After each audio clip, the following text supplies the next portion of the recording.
3 ની રચના આપણે જોઈએ. પ્રશ્ન 3 માં આપણને એવું કહે છે કે 7.8 સેમી લંબાઈનો એબી રચો, એટલે કે એબી રેખાખંડ રચો. એમાંથી 4.7 સેમી લંબાઈનો એસી કાપો અને પછી બીસી ને માપો. ઇન શોર્ટ આપણે કાચી આકૃતિ જો અહીંયા દોરીએ તો આ રીતે આપણને વાત કરે. કાચી આકૃતિ કોને કહેવાય? તો મૂળ આકૃતિના જેવી જ હોય પણ આપણે હાથથી દોરેલી હોય.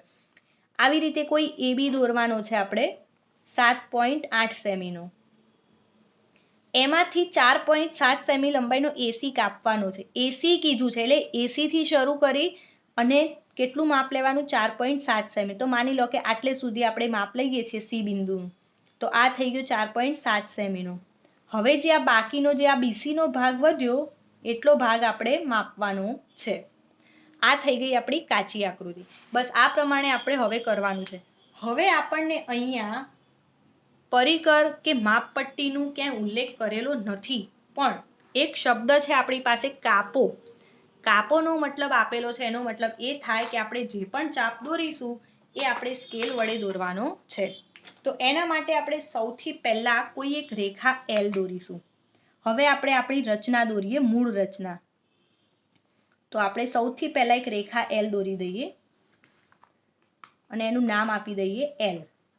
હવે આપણે 7.8 સેમી લંબાઈનો શું દોરવાનો છે? એબી. તો કોઈ એક જગ્યાએ આપણે બિંદુ દર્શાવીશું એ. 7.8 સેમી લંબાઈનો એબી રચો એટલે આપણે પરિકર વડે જ દોરવું પડશે. તો અહીંયાથી માપ લઈશું આપણે 7.8 સેમીનું. તો અહીંયા આટલું પરિકર ખોલીશું. 7.8 સેમીનું માપ આવે એ રીતે આપણે અહીંયા પરિકરને ખોલીશું. લઈ લીધું માપ. હવે શું કરીશું? પરિકરને આપણે એ બિંદુ પર મૂકીશું અને 7.8 સેમીનો ચાપ દોરીશું આ રીતે. અને ત્યાં આપણે નામ આપીશું બી. તો આખો જે એબી છે એ થઈ ગયો 7.8 સેમીનો. હવે આપણે એમાંથી એસી લેવાનો છે કેટલો? 4.7 સેમી. તો ફરીથી આપણે સ્કેલ લઈશું. પરિકર વડે આપણે કેટલું માપ લઈશું? 4.7 સેમીનું.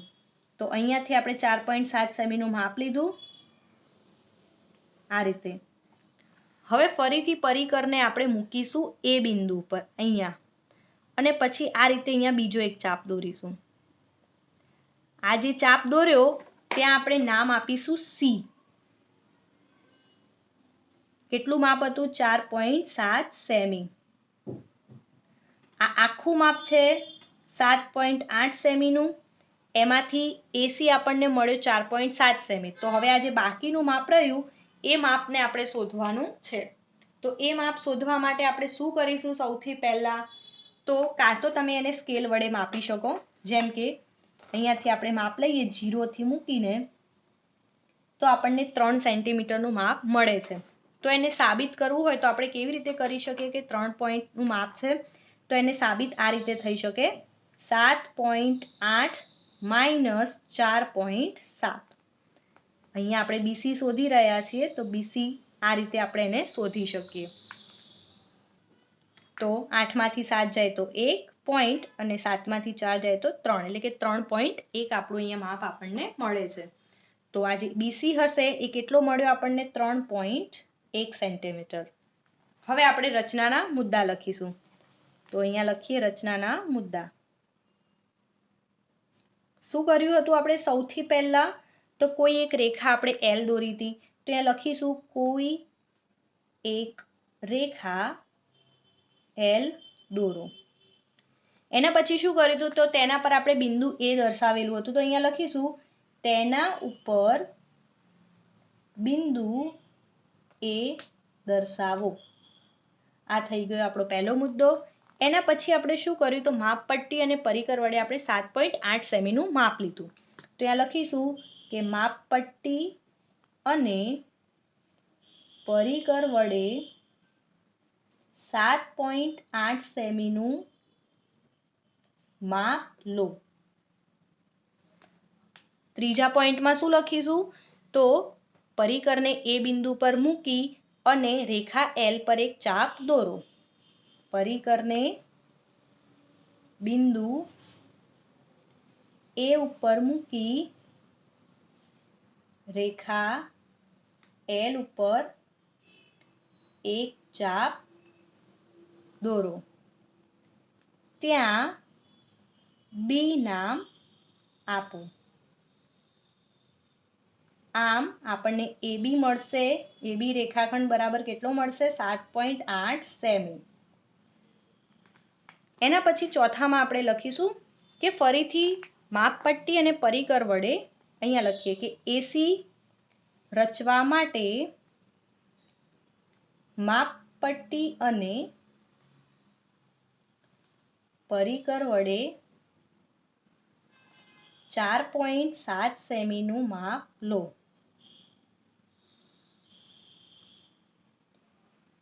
લઈ લીધું આપણે માપ. એના પછીનો પોઈન્ટ લખીશું તો પરિકરને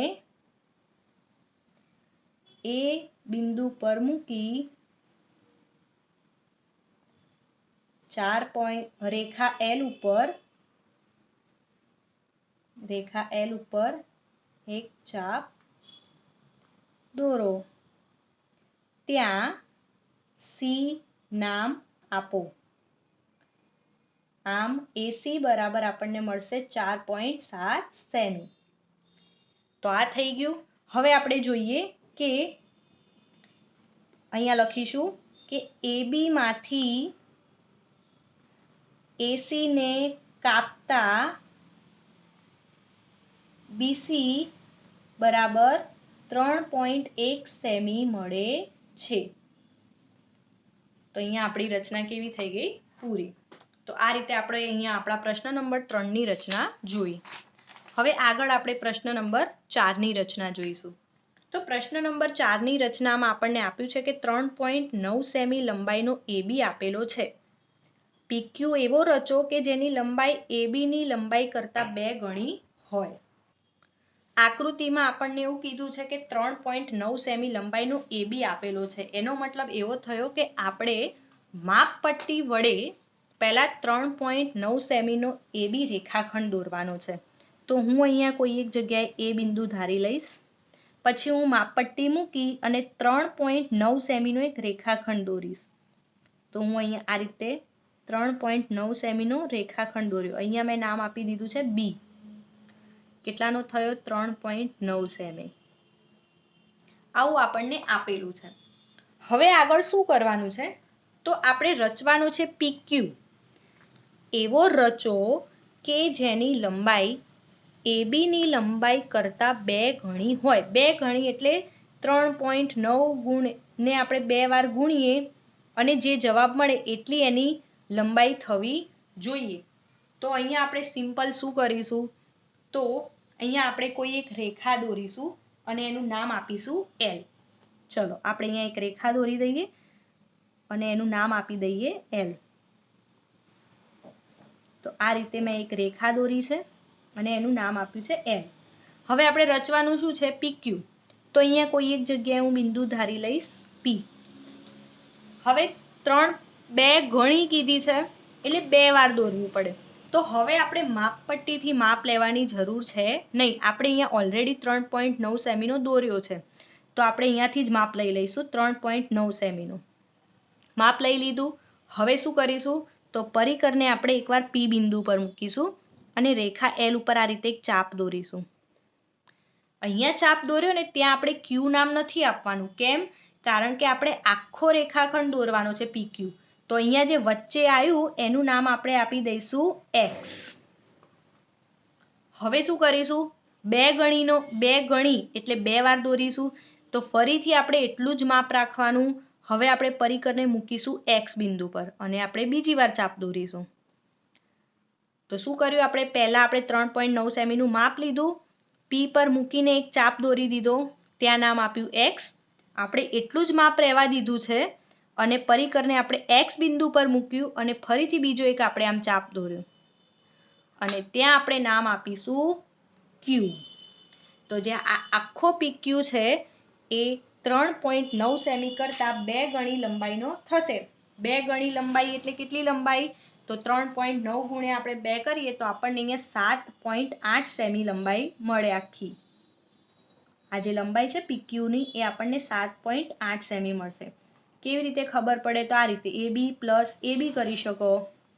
3.9 પ્લસ 3.9 એટલે કે 7.8.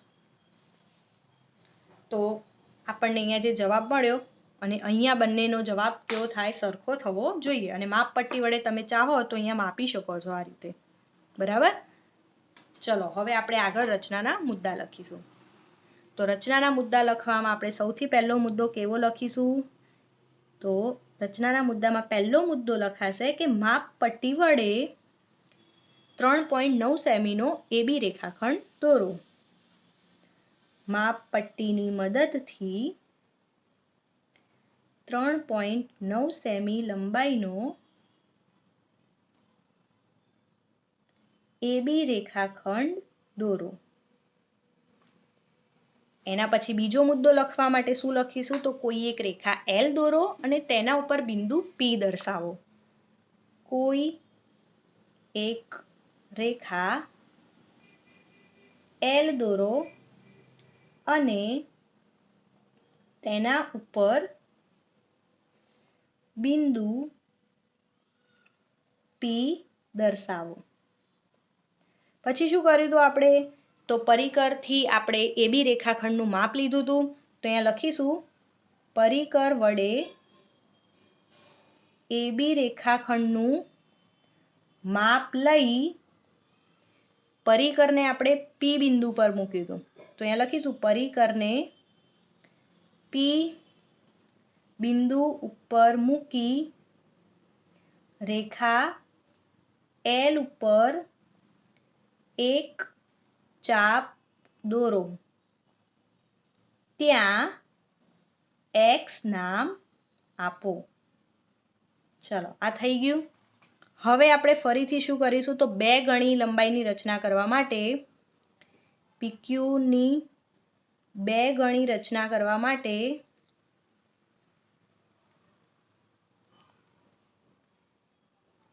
પરિકરને X બિંદુ પર મૂકી 3.9 સેમીનો બીજો ચાપ દોરો. ત્યાં Q નામ આપો.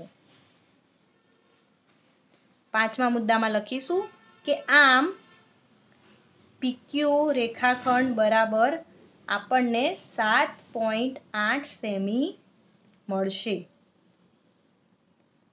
તો આ રીતે આપણે અહીંયા આપણી પ્રશ્ન નંબર 4 ની પણ રચના જોઈ લીધી. દરેક વિદ્યાર્થીએ બહુ જ સરસ રીતે આ રચનાઓ પોતાની નોટબુકમાં લખવાની છે. આગળ આપણે પ્રશ્ન નંબર 5 ની રચના જોઈશું.